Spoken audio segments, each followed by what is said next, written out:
Bismillahirrahmanirrahim. Assalamualaikum warahmatullahi wabarakatuh. Mari kita lanjutkan kajian Tasawuf Hidayah bab kedudukan ilmu tasawuf bagian ketiga di halaman 3 dan 4 ya.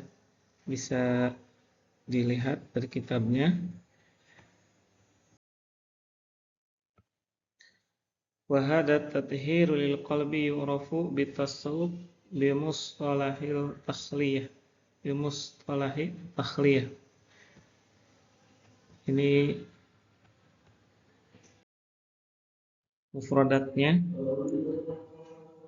Wa hadha at-tathhiru, dan ini penyucian lil qalbi bagi hati, yu'rafu dikenal fit tasawuf dalam tasawuf bi mustalah takhliyah dengan istilah takhliyah, pengosongan hati ya.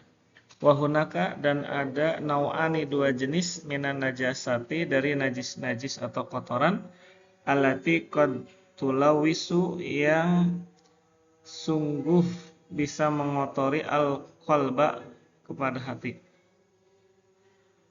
Al-ula, yang pertama, hiya adalah khabasatul maksiyah wa zulmi, kotoran dari maksiat dan kezuliman. Wasaniyatu hiya amradul qalbi, yang kedua adalah penyakit-penyakit hati. Silakan dicatat ataupun dihafalkan mufradatnya. Jadi dalam kajian selanjutnya, bahwa sebagaimana telah dibahas, takhliyah artinya mengosongkan atau mengeluarkan, membersihkan hati dari segala kotoran batin, kotoran yang bersifat maknawi, baik dari kotoran maksiat dan kezaliman, dosa, termasuk dari penyakit-penyakit hati. Kemudian penyakit jasmani bisa diobati dan disembuhkan dengan cepat, sedangkan penyakit hati jauh lebih rumit dan sulit disembuhkan. Karena terkadang orang yang berpenyakit hati, batinnya berpenyakit, itu tidak menyadari dia sedang sakit, sehingga tidak mau berobat, atau tidak mau dia memakan obatnya, artinya tidak mau menerima nasihat, tidak mau dibimbing, sehingga sulit untuk sembuhnya. Ketika tubuh terasa sakit, manusia akan merasakan ketidaknyamanan dengan segera berusaha mencari pengobatan. Ya, karena penyakit jasmani ini bisa dideteksi oleh diri kita sendiri, bisa dirasakan. Ada juga penyakit yang kadang kita, yang jasmani, yang tidak kita rasakan. Mungkin ada gejala-gejala ya, sakit di organ tubuh yang tidak kelihatan. Kalau penyakit kulit mungkin bisa langsung ketahuan, atau penyakit demam itu ya. Nah, apalagi penyakit hati. Maka perlu seorang yang pakar dalam yang diberi kemampuan oleh Allah dalam menyembuhkan penyakit hati ini. Maka bagaimana mungkin seseorang bisa terdorong untuk mengobatinya jika ia bahkan tidak menyadari bahwa hatinya sedang sakit. Nah ini, maka perlu muhasabah ya, perlu, bahkan ketika muhasabah tidak menyadarkan kita, maka Allah memberikan musibah. Musibah inilah yang akan menyadarkan hati kita betapa hati kita selama ini angkuh, sombong gitu ya, menganggap sepele terhadap aturan Allah. Maka dengan teguran itu, dengan musibah itu, menyadarkan kita. Fi hini anna hunakal adida minal atibba'il mutakhassisina fi ilaji amradil jasad. Fi hini di sini tarkibannya jar majrur. Hini ini sebagai dhorob zaman diidofatkan kepada anna hunaka. Jadi fi hini anna hunaka. Silahkan dibaca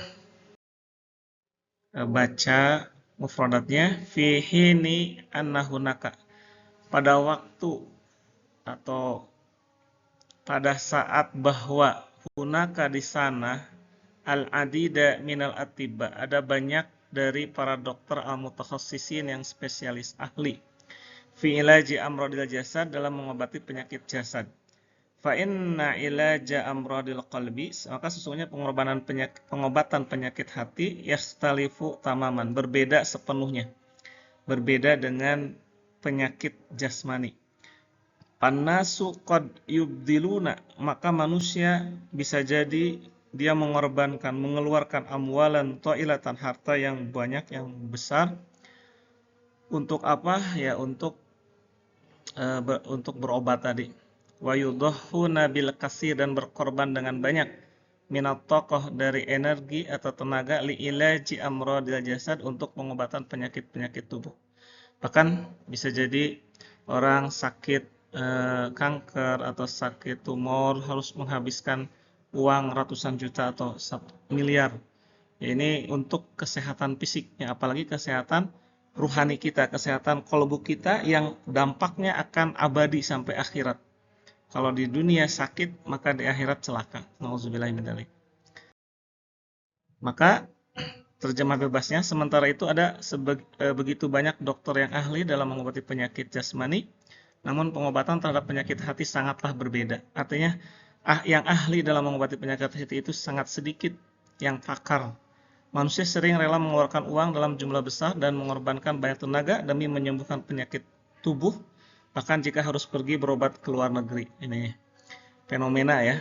Akan tetapi ketika menyangkut penyakit-penyakit hati, perhatian terhadapnya justru sangat sedikit, meskipun penyakit ini jauh lebih berbahaya bagi kehidupan dan keselamatan batin seseorang. Seseorang yang penyakit hati itu bisa aja mencelakakan diri dan orang lain, mencelakakan banyak orang, ya, karena wataknya yang jahat, penipu, ya, dan menjual belikan agama contohnya, itu jauh lebih berbahaya. Korupsi contohnya, itu penyakit hati dari hubud dunia yang sangat kronis, ya. Maka dampaknya tentu lebih besar daripada penyakit fisik. Nah, mufradat selanjutnya, innal ashkhasha, sesungguhnya orang-orang, alladzina yahtamuna biqulubihim, yang memperhatikan terhadap hati mereka, wa ya'tanuna, dan merawat biha, hati mereka, min khilali ilmi tasawuf, melalui perantaraan ilmu tasawuf, saya tamakkanuna, mereka akan mampu, minat taghallubi, mengatasi, ala jami'il amrod, atas seluruh penyakit-penyakit an-nafsiyah, kejiwaan, psikis, wadakhiliyah, dan batiniyah, internal, termasuk penyakit secara ilmu psikologi juga bisa diatasi ketika hatinya bebas dari penyakit-penyakit hati. Fa indama yabda'u al-marad, maka ketika mulai penyakit, fil istiltani, menetap bersarang, fil qalbi, dalam hati, yutamu ikshafu a'radihi bisuhulah, maka dilakukan penemuan atau pendeteksian gejalanya dengan mudah. Li'annal qalba yakunu tahtal inayah, karena hati adalah berada di bawah perhatian ada imah yang terus-menerus. Itu bagi orang yang selalu membersihkan hatinya, sehingga ketika sedikit aja ternodai atau terpapar penyakit hati akan segera terdeteksi, sebagaimana hatinya para nabi atau para wali, sehingga selalu sehat dan terjaga. Silakan dilanjutkan mufradatnya. Ya, di sini sesungguhnya orang-orang yang perhatikan dan merawat hati mereka melalui ilmu tasawuf akan mampu mengatasi berbagai penyakit kejiwaan dan batinnya. Ketika penyakit mulai bersarang dalam hati, gejalanya dapat dengan mudah dikenali. Nah, kalau orang sudah kronis penyakit hatinya, bertambahnya penyakit hati tidak dirasakan, semakin tidak dirasakan, bahkan hatinya mati, tidak punya hati istilahnya, tidak bisa merasakan penyakit-penyakit hati itu, sehingga hatinya tidak bisa merasakan hadirnya Allah, muraqabah, tidak bisa merasakan tatapan Allah. Sebagaimana sebuah cermin yang dibersihkan secara teratur akan menjadi berkilau, sehingga setiap kotoran yang menempel di permukaannya tampak jelas. Demikian pula hati yang dijaga dan dirawat dengan baik akan mampu mendeteksi setiap noda dan penyakit batin dengan mudah.